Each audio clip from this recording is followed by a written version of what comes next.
Y ahora, señores, Flavia Pitela. Bueno, hago una pequeña intro. Ustedes saben que yo saqué hace unos días un libro que se llama Óxido, Historia de la Corrupción en Argentina, desde 1580 hasta 2023.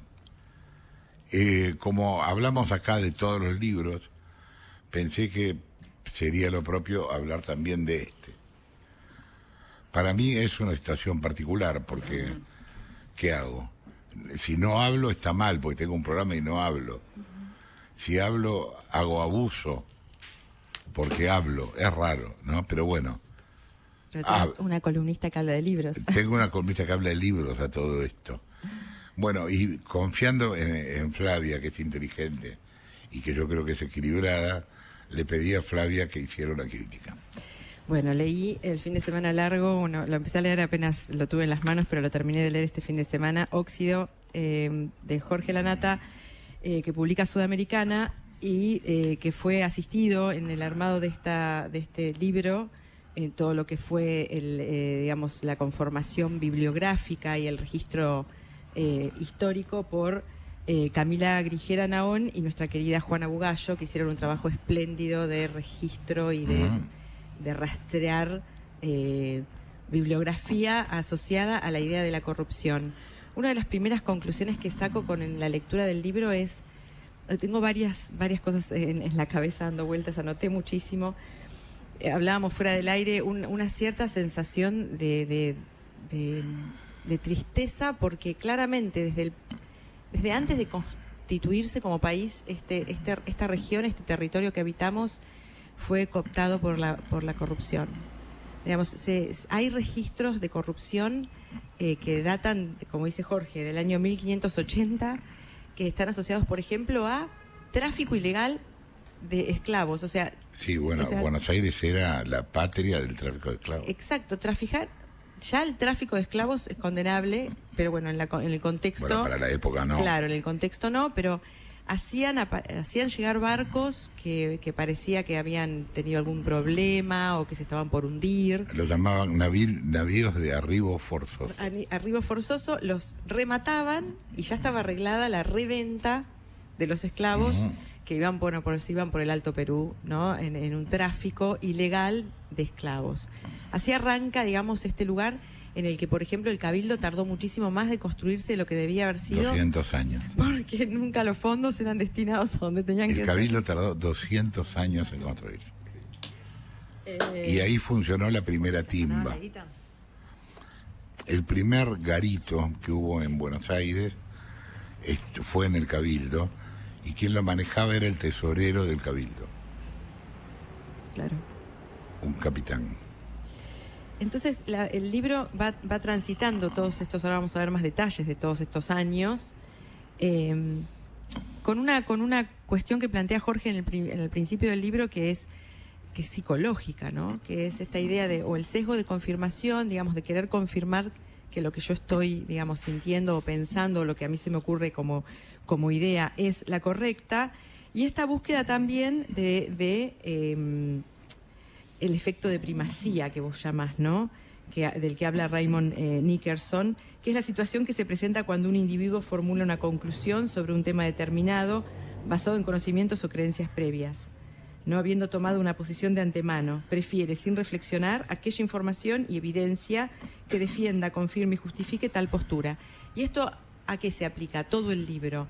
A que, a pesar de haber muestras acabadas de actos de corrupción, solamente el 2% de los actos de corrupción que fueron llevados a juicio en la historia del país tuvieron condena. Y la mayor parte de las personas implicadas siguen en carrera. Entonces, esto que cuenta Jorge en Óxido, mucho de lo que yo leía tiene que ver con hoy. O sea, textos que son del 1600, del 1700, que describen a otras personas. Voy a ir saltando de un lado al otro, ¿no? Porque, bueno, así soy yo en mis columnas, y más en esta en particular, que me genera muchos nervios. Pero hay una sola persona en este libro, hay un capítulo que es el siglo XX, por supuesto, Y hay un solo presidente al que no se le pudo encontrar ningún acto de corrupción, que es Ilía. ¿No? Es un solo presidente. Uno solo. Es muy poco. Sí, claro. ¿No? Y cuando se habla de ciertos presidentes, por su ausencia, me llamó mucho la atención la presidencia, por ejemplo, de Uriburu, que se llama el presidente pasivo. Y díganme, esto es 1895, si no es 2023. Lo voy a leer. Dice, en el gobierno, el ascenso del ex vicepresidente José Félix Uriburu a la primera magistratura en enero de 1895 había inaugurado un periodo de 5 años en los cuales la política presidencial se hizo invisible. Sin grupo político que lo respaldara, el presidente dependía de Roca, titular del Senado. ¿Puedo seguir? No es necesario. No ha cambiado nada. Es un libro que da cuenta de muchísimos aspectos que tienen que ver con la forma en que los argentinos miramos el mundo y en que los argentinos miramos la norma y cómo la norma se puede violar sistemáticamente. Desde muy temprano en el libro se explica cómo el Estado fue siempre una generación de puestos de trabajo para acomodaticio, ¿no? Desde muy temprano... Bueno, los españoles, a partir de los españoles se vendían los cargos. Se vendían los cargos, se revendían, se Claro. donaban, se vendían por cometas. O sea, ya desde el vamos, desde que se armó el Estado argentino, desde antes del Estado argentino, el Estado o el concepto de la gobernabilidad estuvo asociada a la familia, los amigos, el pago de favores. En el siglo XIX va a pasar lo mismo, pero va a pasar a la tierra, la venta de tierras. Hay un capítulo, o una parte de un capítulo que se llama La inmobiliaria del desierto, ¿no? Que es que me pareció súper interesante. Bueno, la cómo conquista del desierto se hace en base a eso. se hace en base a eso. Y después cómo hay una venta sistemática, organizada, dividida por metro cuadrado. O sea, no Las es que- estancias de Rosas estaban hechas en tierras públicas. Exactamente.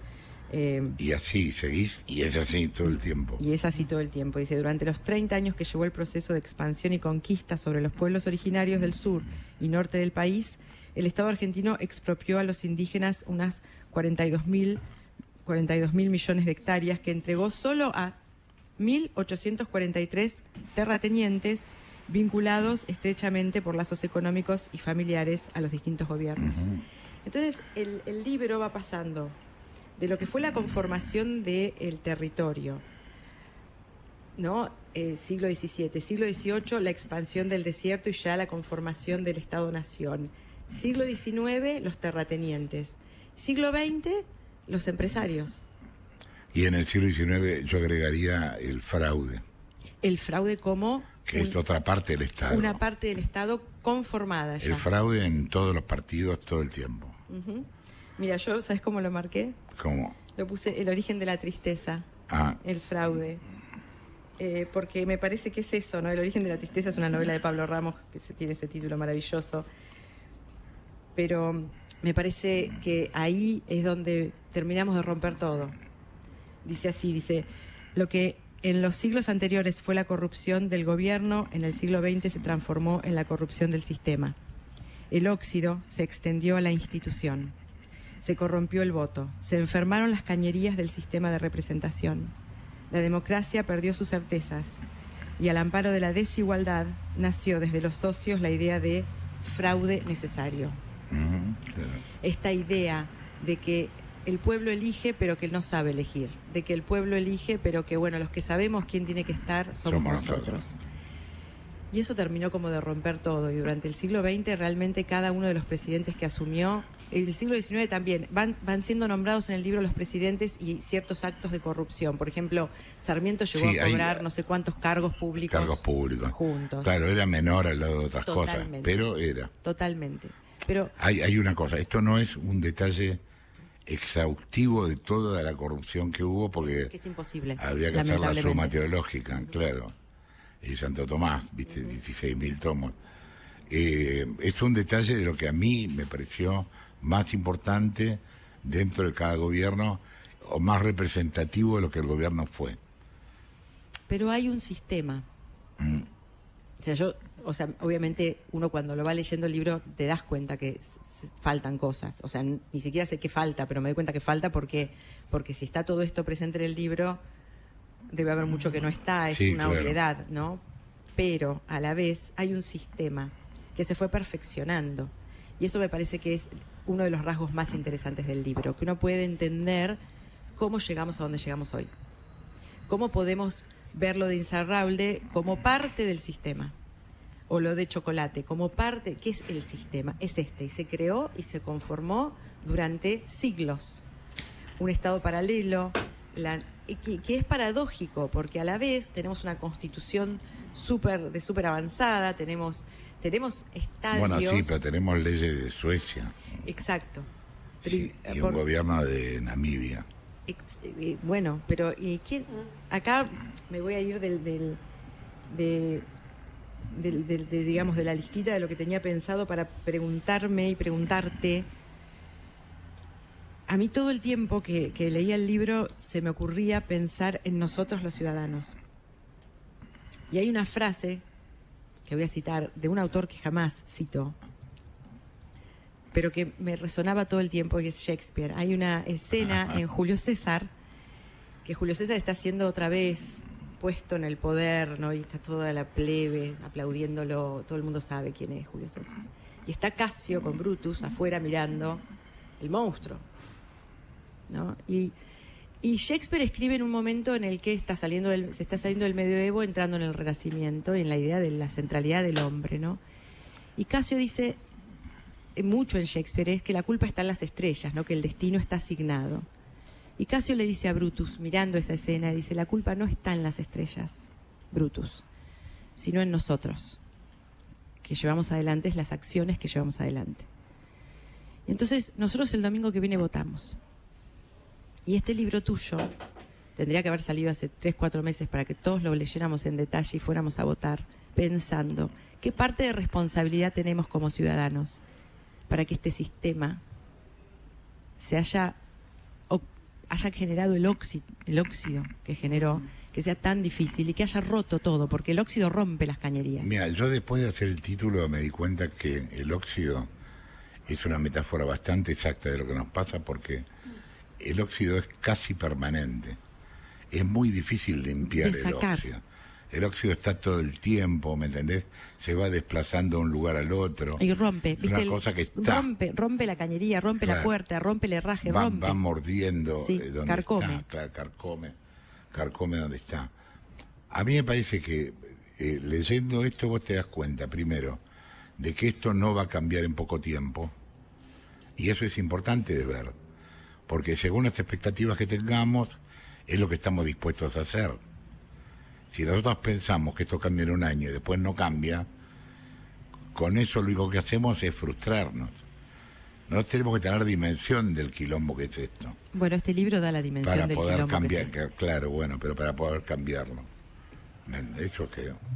Porque de lo que habla el libro todo el tiempo es de que el sistema no solamente existe como sistema, que esto es algo muy importante de entender. Yo recuerdo a mi papá, hablaba de los sistemas de conexiones eléctricas de las líneas de ensamble de la fábrica donde él trabajaba. Y él me decía, hablando de una relación personal, ¿no? Él me decía, cuando un cable entra en cortocircuito en el sistema, se tiene que bajar la palanca. Porque vos arreglás esa parte y enseguida se rompe otra. Ah, mirá. Entonces, hay un momento en que hay que bajar la palanca y arreglar todo, porque si no, no lo arreglás. Bueno, habrá que preguntarse si este es el momento. ¿Es este el momento de bajar la palanca? ¿Tenemos quien lo haga? Yo creo que sí tenemos quien lo haga si buscamos la constitucionalidad. ¿No? Acá vos escribís, es cierto que no hay nada nuevo bajo el sol, y tal vez entonces, como veremos más adelante en el libro, preguntás, el problema en la Argentina no sea solo la corrupción, sino la impunidad que la acompaña. Bueno, claro, las dos cosas van juntas, sí. Y entonces, pero nosotros como ciudadanos también damos la impunidad, votando personas que sabemos corruptas, votando sistemas que sabemos corruptos, o votando gente que sabemos va a patear el tablero y va a terminar de hundir el sistema, pero mal. Entonces, creo que es un libro recontra necesario. es duro de leer, porque vos todo el tiempo, bueno, yo que ya Y soy es la grande... historia de la corrupción en Argentina, no puede estar divertido. No, Yo pero- traté de que fuera gracioso, pero no me salió. No, pero es un libro muy necesario porque, viste que Mariana Walsh tiene esa canción que dice, en el país del no me acuerdo, doy 3 pasitos y me pierdo. Y lo que nos estamos enfrentando hoy los argentinos es con la negación de eso, la negación de la historia que tenemos. Y negarla es un camino oscuro para poder repetirla con más impunidad. Entonces este libro viene a decir, ojo, que esto ya viene desde 1580. ¿Y hay posibilidad de romper el sistema? Sí, hay que bajar la palanca para restaurarlo. Pero va a llevar mucho tiempo, ¿eh? Lleva mucho tiempo. No se hace en 5 años, tampoco se hace en 10. No. Va a llevar bastante tiempo. Y no depende de las estrellas. No, claro que no, no. No está asignado. Nosotros somos las estrellas. Nosotros somos los que lo Sí, hacemos. claro.